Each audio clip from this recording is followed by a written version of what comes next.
Krishnalanka Sai Krishna missing కేసులో విచారణను పోలీసులు వేగవంతం చేశారు. పలు కోణాల్లో విచారించి కీలకమైన ఆధారాలు సేకరిస్తున్నారు అధికారులు. పలువురు పోలీస్ సిబ్బంది నుంచి స్టేట్మెంట్లో రికార్డ్ చేసిన విచారణ అధికారులు కృష్ణలంక సీఐ నాగరాజుతో పాటు మరికొందరిపై కేసులు పెట్టడానికి సన్నాహాలు చేస్తున్నారు. సాయి కృష్ణ మిస్సింగ్ కేసులో task force ACP Lathakumari and team ప్రమేయంపై ఆరా తీస్తున్నారు అధికారులు. ఏసీపీ లతా ఆదేశాలతో సాయి కృష్ణను మొదటగా టాస్క్ ఫోర్స్ సిబ్బంది అదుపులోకి తీసుకున్నారు.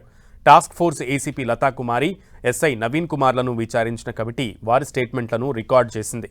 అంతేకాదు కృష్ణలంక పిఎస్ కానిస్టేబుల్ మురళీకృష్ణ, రాంబాబుతో పాటు కృష్ణలంక క్రైమ్ కానిస్టేబుళ్లు బాబురావు, హిమజను విచారించారు.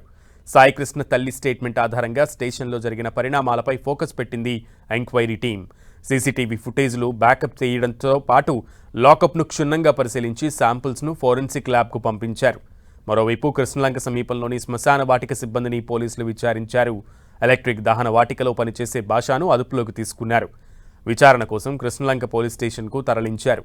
భాష ఫోన్ స్వాధీనం చేసుకుని పరిశీలిస్తున్నారు పోలీసులు. అలాగే శ్మశాన వాటికలోని రికార్డులను తనిఖీ చేశారు.